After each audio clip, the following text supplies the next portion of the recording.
Bonjour et bienvenue dans ce nouvel épisode de podcast. Moi c'est Elsa et nous sommes déjà au 4e épisode. Tout d'abord je voulais vous remercier pour l'accueil que vous avez réservé à mon épisode numéro 3 qui a fait un nombre de vues, voilà, je m'y attendais pas. Et donc merci pour également vos petits commentaires et les petites mentions, enfin les petites non, et les mentions j'aime que vous avez mis sur la vidéo. Ça m'a fait très plaisir et j'étais la première surprise de l'impact de cette vidéo. Je vais vous refaire une petite présentation rapide parce que, alors je vais juste redescendre ça, hop, voilà.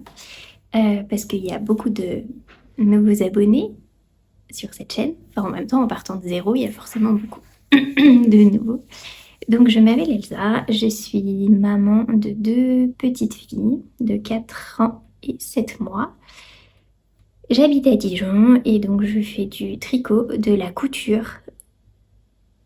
C'est déjà pas mal. Peut-être un petit peu de crochet, peut-être. Vous verrez.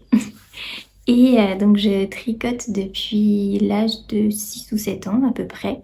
Ma maman nous avait appris à mon frère et moi à tricoter, coudre, broder, également faire du canevas et un petit peu de métier à tisser. Donc j'ai continué la couture par intermittence, le tricot par intermittence, jusqu'à ma première grossesse où j'ai plus tricoté. D'abord pour le bébé, on savait pas si c'était un garçon ou une fille, c'est une fille. Et ensuite pour moi, parce qu'en fait les enfants ça grandit vite, ils ont des goûts particuliers et faut s'y prendre, faut leur tricoter grand quand on tricote pas vite, mais finalement le jour où ils peuvent le mettre, bah, des fois ça leur plaît plus. Et, enfin bref, je tricote quand même pour mes filles, mais principalement pour moi et un petit peu pour mon compagnon. Et la couture, j'ai repris en 2015. Ensuite, on a déménagé. Donc, comme j'avais pas d'endroit où poser ma machine à coudre, j'ai un petit peu cousu dans le salon en attendant ma première fille. Et puis après, bah, avec un enfant, coudre dans le salon, ça relevait à peu près de l'impossible. Ou du parcours du combattant. Donc, j'ai pas cousu le temps qu'on ait un bureau. Sauf que mon bureau est devenu bureau de télétravail, donc j'ai pas plus cousu. J'ai cousu un peu dans le jardin l'été, et puis là on a fait une pièce en bas, un bureau, pour qu'enfin je puisse coudre. Mais ma machine est en révision, parce que je ne l'avais pas fait réviser depuis que je l'ai achetée en 2015, et je me suis dit qu'il était temps avant de m'y remettre sérieusement. Donc j'ai commencé un projet, je vous en ai parlé dans les épisodes précédents. Une robe pour ma grande, pour un mariage début juillet. Donc j'ai recopié le patron, lavé le tissu, repassé le tissu pendant qu'il faisait beau. Donc c'était il y a 10 jours à peu près, parce que depuis il fait que faire mauvais et pleuvoir. Mais au moins c'est fait, je vais pouvoir découper les différentes pièces et puis je pourrai assembler tout ça quand j'aurai récupéré ma machine à coudre. Normalement je devrais la récupérer début juin. Donc il me restera en principe assez de temps pour lui faire sa petite robe. Et si j'ai le temps, je pourrais faire une tenue pour la 2e. Alors ça va aller vite parce que c'est des tenues de bébé, mais il faut quand même trouver le temps de pouvoir le faire. Voilà donc pour ma petite présentation. Je n'ai pas de projet terminé parce que j'ai avancé plein de choses mais fini rien. Voilà, donc ça c'est fait. Ce que je porte une marinière du commerce que j'adore, mais qui commence à être vieille. Et c'est pour ça que d'ailleurs je lorgne sur le pull Laurette. Je vais essayer de penser à vous mettre une photo qui lui ressemble beaucoup, qui sera son digne remplaçant quand j'aurai le temps de tricoter autre chose. Enfin, pas le temps de tricoter autre chose, mais le temps de m'y mettre surtout. Donc je porte ce châle qui est le Limelight Shawl, donc qui est un patron de Anna Johanna et qui était dans le livre 52 semaines de châle, d'écharpe, les deux, je sais pas. Bref, mais que j'ai acheté à part parce que en fait dans le livre il y avait beaucoup de patrons et autant des chaussettes on peut, J'en ai tricoté aucune du livre, je vous le dis tout de suite, mais ça va quand même plus vite que tricoter un châle par semaine. Donc je l'ai acheté à part, enfin en patron individuel, parce qu'ils sont maintenant, enfin du moins celui-là, il était dispo sur Ravelry, donc je pense que les autres aussi. Donc ouais. Donc c'est un châle qui est très très grand. J'ai fait tomber mon papier. Hop, voilà. S'il veut bien tenir. Merci. Donc qui est très grand, qui est en demi-lune. Bon, vite fait demi-lune. Bref, il est plus long que large. Et il se caractérise par du point mousse, avec des rangs raccourcis d'une autre couleur. Et ensuite, on a une section de dentelle. Ici, à nouveau du point mousse, des rangs raccourcis qui font des rayures. Et à nouveau, une section de dentelle avec du point mousse en bas et un cheveu. Alors, il m'a pris un petit peu de temps à tricoter parce que je l'ai commencé en mai 2023. Et en fait, tout ça, ça va très vite. Et ensuite, on arrive à la dentelle. Et en fait, moi, je mets des petits marqueurs pour chaque section de dentelle. Comme ça, si je me trompe, ce qui arrive assez souvent, je défais juste la section. Sauf que, en fait, la particularité de cette grille-là de dentelle... Alors, j'avais jamais vu ça, mais à mon avis, il y a plein d'autres patrons qui font ça. Et ben, en fait... à mi-parcours, au milieu de la grille, il faut décaler les marqueurs de, je sais plus, 3-4 mailles sur le côté. Donc du coup, on est obligé de recompter toutes les mailles en sachant que autant sur le début, si, il y en a déjà beaucoup. Mais sur la section d'après, il y en a encore plus. Et donc c'est un rang qui est pas très drôle à faire. En plus, j'avais quelques coquilles dans ma dentelle. Bon, en soi, maintenant qu'il est terminé, je ne vois plus où je me suis trompée. Mais sur le coup, on a le nez dessus, on voit que ça. Et donc, je l'avais mis... J'ai tricoté en fait jusqu'à là, la deuxième section de dentelle, et je l'ai mis de côté. Et en septembre, avant d'accoucher, je me suis dit quand même, ce serait bien que je le termine, parce qu'après, j'aurais plus forcément ni le temps, ni le cerveau dispo pour faire ça. Surtout que la deuxième section de dentelle arrache-cerveau, en fait, on fait 2 fois la grille, ce qui veut dire que là, on met des marqueurs, on tricote, au milieu de la grille, on décale les marqueurs, ensuite on les décale donc dans ce sens-là, ensuite on les redécale dans l'autre sens pour recommencer la deuxième grille. Et je crois qu'on fait la grille 1 fois et demie ou 2 fois. Je sais plus. Enfin bref, faut décaler 2 ou 3 fois les marqueurs. Donc, ça me donnait pas très envie de le faire. Finalement, je me suis dit qu'il fallait que je le termine, donc je m'y suis mis tranquillement, 3 jours. Je m'étais fixée de faire un certain nombre de rangs par jour. Finalement, j'ai même tricoté plus vite que ce que je pensais. Et je l'ai terminé. Et en fait, je m'étais fait, enfin pas une montagne, mais je redoutais un peu de m'y mettre en me disant que ça allait être l'horreur et que ça allait me prendre la tête. Et finalement, pas tant que ça. Enfin, même pas du tout d'ailleurs. C'était long. Principalement très long. Donc voilà, j'étais bien contente de l'avoir terminé et de pouvoir le mettre. Surtout qu'il est bien pour la mi-saison, là où on sait pas trop comment s'habiller, s'il faut mettre un pull ou pas de pull, ou se couvrir ou pas, on sait pas trop. Donc là, c'est bien. Parce que il tient dans un sac, il est plutôt compact et il tient chaud. Le fil, c'est 100% Arco-Iris Yarn. Donc, hop, il y a le coloris Mirana qui est celui-ci, le clair, et le coloris Alucard qui est celui-là. Et en fait, j'avais acheté cet écheveau-là quand on est allé à Felletin en 2022 aux Journées de la Laine, en me disant que j'en ferais quelque chose. Je sais pas quoi, mais je le trouvais super beau, donc je l'ai acheté. Et j'avais refait après un petit message à Ludivine en lui demandant avec quoi je pouvais l'associer pour faire un châle, parce que j'hésitais entre 2 couleurs de sa gamme. Et donc elle m'a dit ils sont réfléchis, enfin ils sont pensés pour aller ensemble, donc si vous prenez celui-là, il n'y a aucun souci. Et donc voilà, j'ai pris celui-là et ça va super bien ensemble, effectivement. Et pour la petite histoire, quand on est allé à Felletin, en fait, on avait passé quelques jours de vacances à la dune du Pilat. Et Et c'était sur la route Felletin.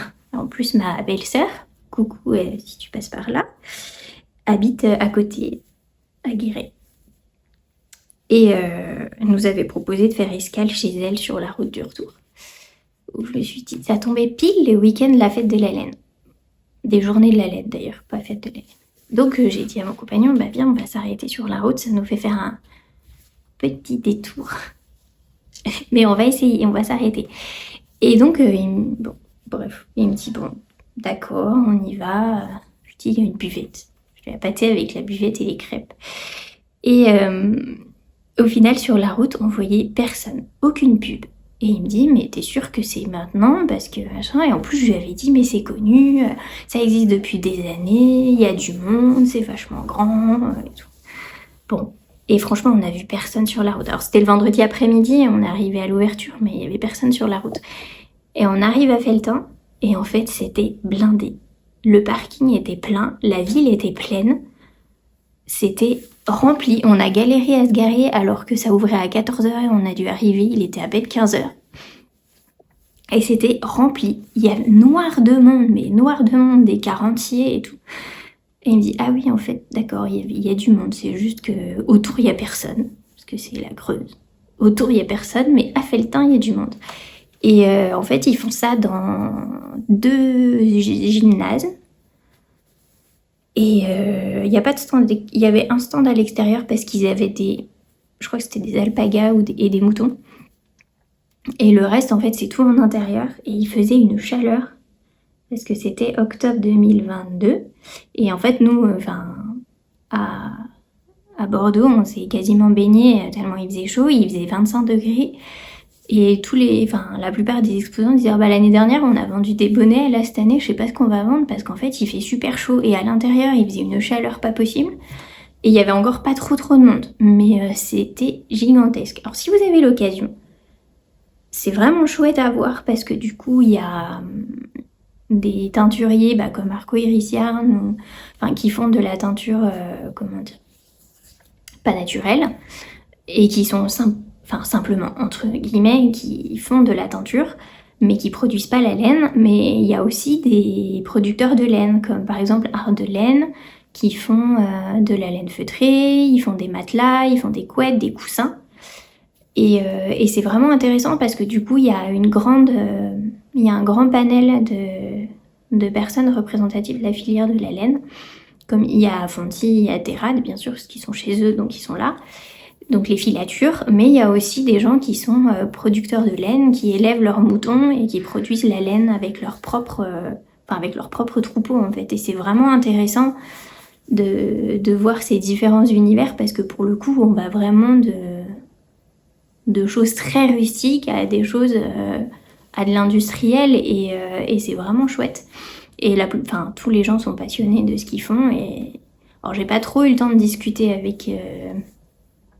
avec les exposants parce qu'il y avait vraiment beaucoup de monde. J'ai discuté un petit peu avec Laetitia de Même les Anges Tricotent que d'ailleurs je n'avais pas reconnue. Voilà. Et avec je sais plus comment elle s'appelle, mais la dame de chez Boucle Laine à qui j'ai acheté de la laine pour un test que je devais commencer pour Yarn Flake. Voilà. Et puis j'ai pas acheté pas grand chose. Mon porte-monnaie trouvera que c'est trop, mais dans le paquet ça prenait pas trop de place.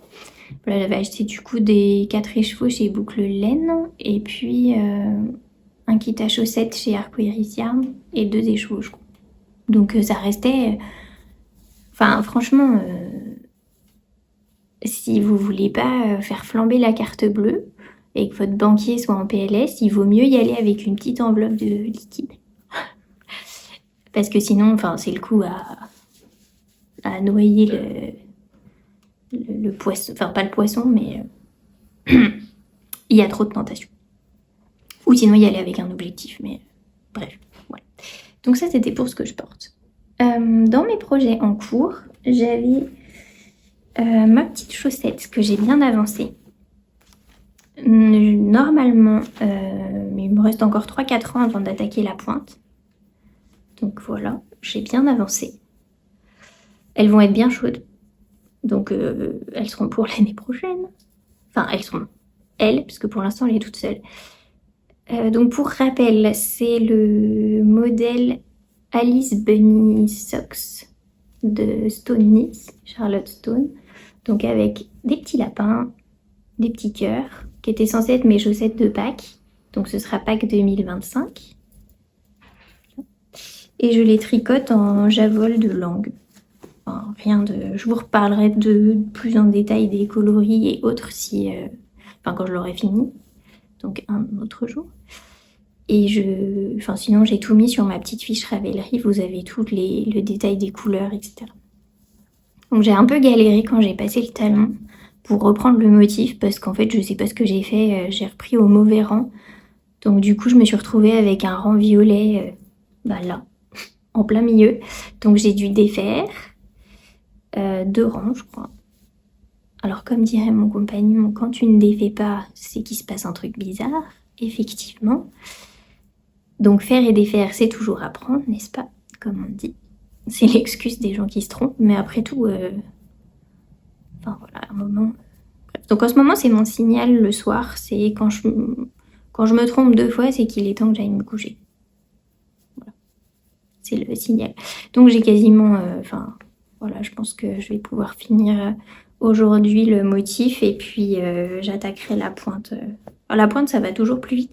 Je vais me dépêcher de monter l'autre avant de la ranger quelque part et de jamais les finir. Parce qu'en fait, avec ma copine Alice, alors pas Alice des chaussettes, mais une vraie Alice, on voulait se faire un petit cal de chaussettes pour l'été. Donc, il faut que je fasse de la place sur mes aiguilles, parce que j'ai déjà 2 paires de 25 comme ça. Je me dis, si je commence à en racheter encore des paires, je vais avoir plein de chaussettes entamées et aucune chaussette finie. Ce qui est complètement contre-productif. Donc, faut que je me bouge les fesses pour les finir. Ça a l'air plutôt bien parti. Donc ça a avancé. Qu'est-ce qui a avancé d'autre? Mon pull. Oui. Mon pull Diomir qui a avancé. Quand je vous l'ai montré la dernière fois. Ah, il y a un indice sur où j'en suis. Voilà. Le raccord... aiguille pull. Donc je venais de séparer les manches et là j'ai terminé le corps. Là, avec les côtes en bas. Donc j'ai fait le tout jacquard. Et d'ailleurs maintenant qu'il est plus tricoté, on le voit, le violet il est vraiment... il est très nuancé en fait. Et c'est joli. Oui, j'ai cru que j'étais en train de vous montrer comme pile poil là où j'ai... le début de rang, auquel cas le motif il est légèrement décalé, ça se voit pas beaucoup mais un petit peu quand même. Donc voilà, c'est très joli, c'est là en fait le début de rang. Franchement ça reste pas... Voilà, ça se voit pas des masses non plus. Et on termine par des côtes 4-2, ce qui est assez peu commun. Et donc quand j'ai commencé mon rang de côte, parce que quand je vous disais que je me trompe tout le temps, c'est pas complètement faux. Quand j'ai commencé mon rang de côte, j'arrive au bout et normalement je terminais par 2 mailles envers et j'avais plus qu'une maille. Donc j'ai tout regardé, une fois le tour, je vois pas d'erreur. Je me dis c'est bizarre parce que quand j'ai fait mon jacquard, là, je l'aurais vu s'il me manquait une maille. Sur tout ça, j'aurais vu qu'il y avait un truc qui allait pas quand même. Je recompte tout le tour. Rien. Bref, à la 3e fois, je me suis rendu compte que mon erreur, elle était quasiment au début. Alors là, j'ai réfléchi. Accrochez-vous, parce que... je me suis dit, c'est pas grave, je vais continuer de tricoter, et quand j'arrive à la maille qui est pas bonne, je la détricote et puis je la refais dans le bon sens. C'était une maille en droit en trop, je la refais en maille envers. Heureusement que j'ai pas fait ça, parce qu'après je me suis dit, oui, mais si je fais ça une fois, il va falloir que je fasse ça pour toutes les mailles du rang pour décaler. Donc non, je l'ai pas fait. Après je me suis dit, je pourrais faire une augmentation là pour rajouter une maille pour faire ma maille envers. Et puis là où j'ai 5 mailles en droit au lieu de 4, j'en tricote 2 ensemble pour faire une diminution. Bon, évidemment c'était pile devant, alors je pense que ça se serait pas vu parce que personne n'a le nez sur les côtes. Normalement, mais bon, bref, je me suis dit quitte à bien le faire, je suis pas pressée, donc j'ai défait le premier rang de côte et je l'ai refait. Voilà. Mais sinon, ça va. Ça a été. Donc oui, je me trompe tout le temps. Voilà. Donc j'apprends. Souvent. Beaucoup. Et donc j'ai commencé ma première manche. Donc il faut que je tricote. Alors il n'y a pas de diminution sur les manches, elles sont toutes droites. Il y a des diminutions au poignet, je crois. Donc il faut que je tricote jusque là. Enfin l'équivalent de là, donc ça doit faire 20 cm. Pour après faire le jacquard du bas des manches. De la manche. Et après faire pareil et l'encolure. Donc ça a plutôt bien avancé. J'ai hâte de le finir et de le bloquer pour voir ce que ça va donner. Parce que c'est vrai que les laines rustiques rentrent très bien en jacquard. Alors là, ça va quand même. Mais des fois, le jacquard, avant de le laver, il ressemble à... Enfin, ça ressemble à rien. Là, ça va parce que c'est géométrique et c'est pas non plus...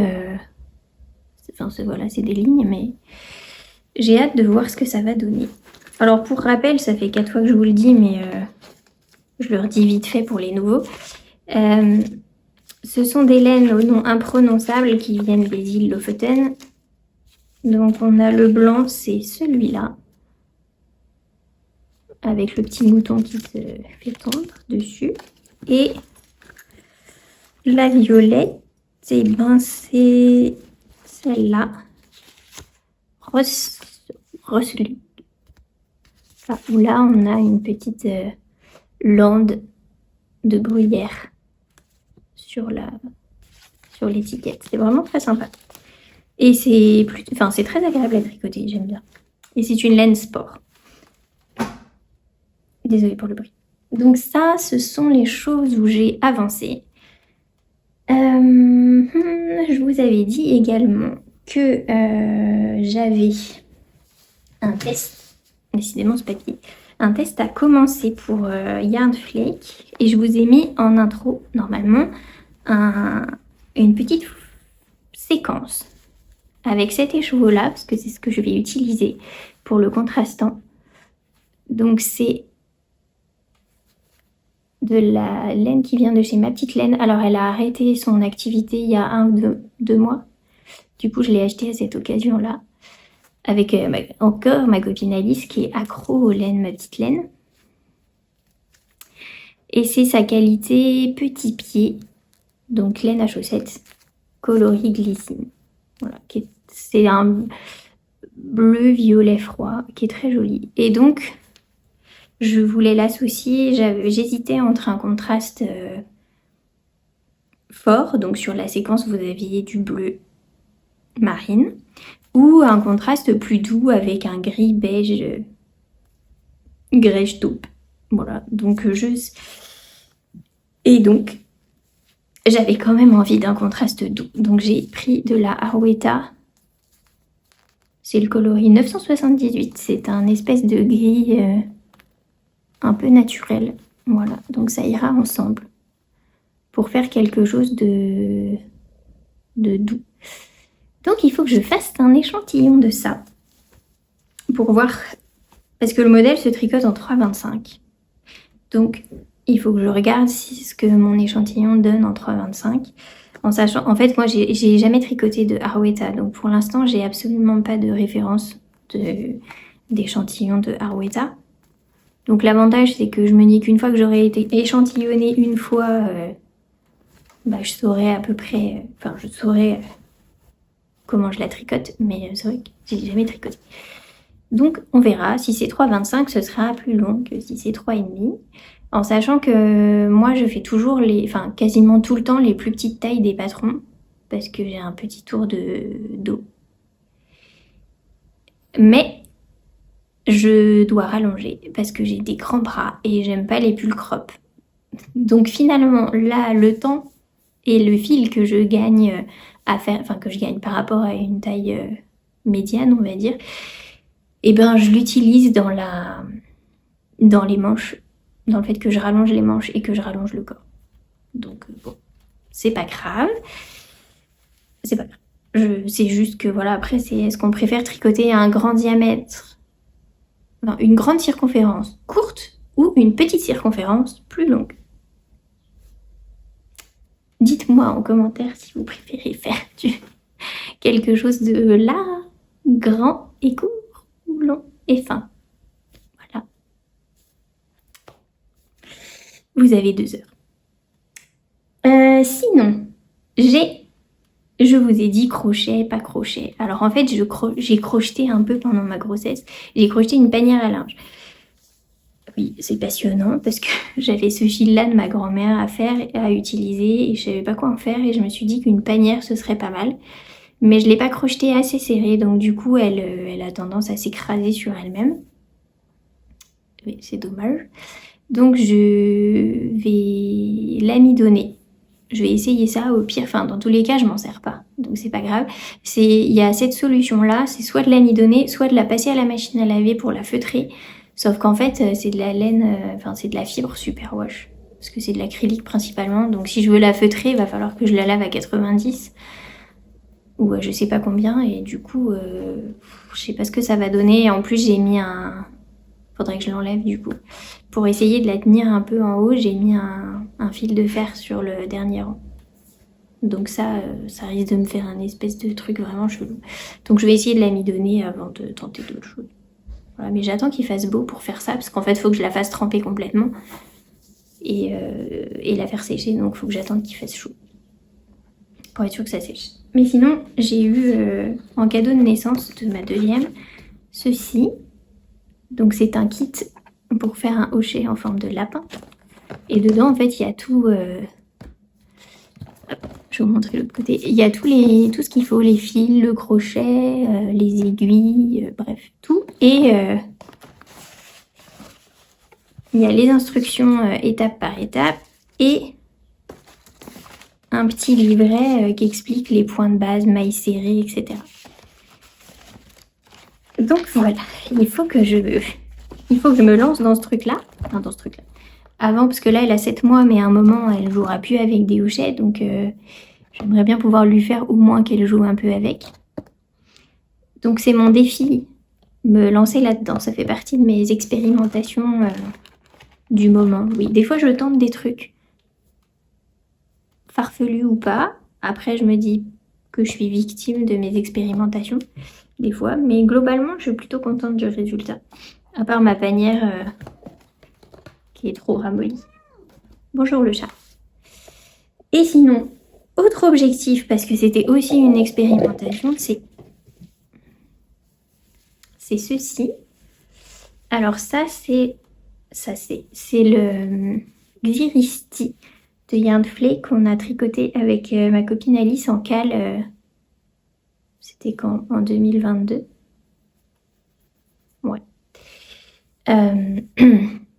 Et en fait, moi, j'ai eu la bonne idée de lui rajouter des manches parce que je trouvais qu'il tenait chaud. Et je me suis dit, oh, il tient chaud et chaud juste là, bof, voilà. Et donc, j'ai rajouté des manches où normalement, en fait, il y a juste une petite bande de côte ici et puis après, c'est tout. C'est un t-shirt. Sauf que j'ai relevé mes mailles et je me suis dit, oh, chouette. Le nombre de mailles, il correspond à celui que j'ai sur un autre gilet. Donc... parfait, le bras ça va être bien, je vais faire les mêmes diminutions que ce qu'il y a sur le gilet, c'est super. Je sais pas si vous voyez venir la boulette, mais sauf qu'en fait, ceci se tricote en 3,25. Le dit gilet, il se tricote en 3,75. Donc, j'ai des petits bras, mais quand même. Donc mes bras passent dedans, sauf que le problème c'est qu'ils sont trop serrés et en fait quand je bouge, le t-shirt bouge mais pas les bras et du coup c'est vraiment pas confortable. C'est vraiment, enfin c'est un échec. En même temps, ça pouvait se prédire vu la forme de la chose. Voilà, alors je l'ai tiré à fond pour le bloquer, bref, mais non, c'est un échec. Donc je vais détricoter les manches. Bon, l'avantage, c'est que j'ai juste à couper quelque part et puis après, ça va se... Enfin, je risque pas de défaire le corps parce que comme les manches, elles sont... Comme c'est relevé, en fait, de toute façon, je vais détricoter bêtement, mais sûrement. Récupérer le fil, c'est de la BioBalance de BC Garn. Et puis, je referai juste ce qui était prévu dans le patron au départ. Pour pouvoir le mettre, parce que du coup, là, je le mets pas, en fait. Je le trouve super joli, mais je le mets pas, il est vraiment pas confortable. Donc il faut que je fasse ça. Ça fait partie de mes expérimentations foireuses. Alors je suis pas prête, en plus elles sont pas du tout de la même longueur les manches. Ah si. Je suis pas prête de faire du design de patron, hein, je vous le dis. Couture à la limite. Mais alors, tricot, vous voyez quoi. Bref, donc c'est bien. Ça c'est mes petits objectifs. Donc l'échantillon, ça, et puis essayer d'attaquer le lapin en crochet. Parce que là, j'ai enfin récupéré un peu de temps de tricot le soir. En fait, les premiers mois avec notre deuxième étaient un peu compliqués. Enfin, les premiers mois, ça a été. À partir de 3 semaines, oui, donc pas le premier mois, à peine le premier mois, on a eu des pleurs du soir qui étaient très compliqués, très longs. Et bah, si vous avez connu ça, vous savez qu'on ne peut pas y faire grand-chose. Donc on a tout essayé, la musique douce, le bain, les massages, la coucher plus tôt, plus tard, dans son lit, pas dans son lit, dans le noir, porte-bébé, transat, poussette. Enfin bref. Je crois qu'il y a juste faire le tour du quartier en voiture qu'on n'a pas fait parce que par conviction écologique, non. Et en plus pour pas lui donner l'habitude et qu'on a quand même une grande fille à s'occuper. Donc c'était plutôt tendu. Voilà. Et je voulais pas la laisser toute seule, donc je restais avec elle dans le lit. Et des bouchons d'oreilles parce que casse un peu les oreilles. Enfin, parce que ça a de la voix, un bébé quand même. Et du coup, bah, je tricotais un petit peu, plus ou moins allongé, plus ou moins 3 mailles. Et puis petit à petit, j'ai réussi à récupérer 10 minutes, 8 pour être exact, 8 minutes. Et là, maintenant, on la couche et elle dort. En fait, c'est parti comme c'était venu. Donc on la couche. Généralement, elle se réveille 20 minutes, une demi-heure après. Je lui fais un petit câlin, je la recouche et c'est bon. Et on est parti, alors pas pour la nuit parce qu'elle fait pas encore ses nuits, mais on est parti pour une soirée. Ce qui me permet du coup d'avoir un peu de temps pour moi et tricoter le soir. Parce que ça me manquait sérieusement de... Bah en fait ça fait ma petite bulle mon petit sas de décompression avant d'aller me coucher. Et c'est vrai que de passer de 2 heures avec un bébé qui hurle à se coucher, c'est pas forcément évident après de se détendre et de réussir à dormir. Surtout que... Alors je me forçais quand même, non, mais je tenais quand même à tricoter, même si c'était pas grand-chose, pour éviter de trop, cogiter sur le pourquoi du comment des pleurs. Parce que finalement, ça donne envie d'aller fouiner un peu sur Internet et on nous raconte un peu, pas tout et n'importe quoi, mais finalement... ça nous apporte pas vraiment de solution, mais quelques pistes de réflexion, mais on avait déjà essayé. Et qu'en l'occurrence, la plupart des conseils, entre guillemets, nous disent si vous avez essayé tout ça, et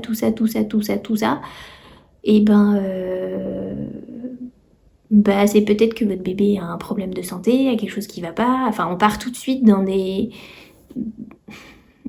extrêmes et des choses qui sont vachement moins drôles et qui nous font cogiter. De même à dire, il y a toujours la question de laisser ou pas pleurer un bébé, le laisser pleurer tout seul, l'accompagner. Sauf qu'au bout d'un moment, on n'a plus de patience, mais après, on culpabilise à se dire, non, si je le laisse pleurer, ça va lui griller le cerveau. Mais en même temps, on n'arrive pas à le consoler. Enfin, c'est vraiment une espèce d'ambivalence compliquée moralement. C'est très fatigant. Et finalement, le fait de tricoter, ça m'évitait de me poser toutes ces questions parce que je faisais du jacquard, je faisais mes petites chaussettes téléphériques et du coup, il faut suivre. Enfin voilà, il y avait quelque chose à faire parce qu'il y avait des rayures, donc du coup, ça occupe l'esprit et les mains et ça évite d'aller gamberger à droite à gauche. Voilà, c'était la digression. Pourquoi maintenant pour l'instant, parce que comme tout n'étant qu'une phase, ça va peut-être changer. Enfin, sûrement, hein. Je sais pas dans quel sens, mais ça va forcément changer. Donc voilà, ça c'était la digression pour vous expliquer pourquoi j'avais un peu plus de temps pour mes ambitions et faire que je porte ce que je tricote. Donc voilà, pour les objectifs de la prochaine fois, ça fait quand même pas mal. Alors on verra si j'arrive à tout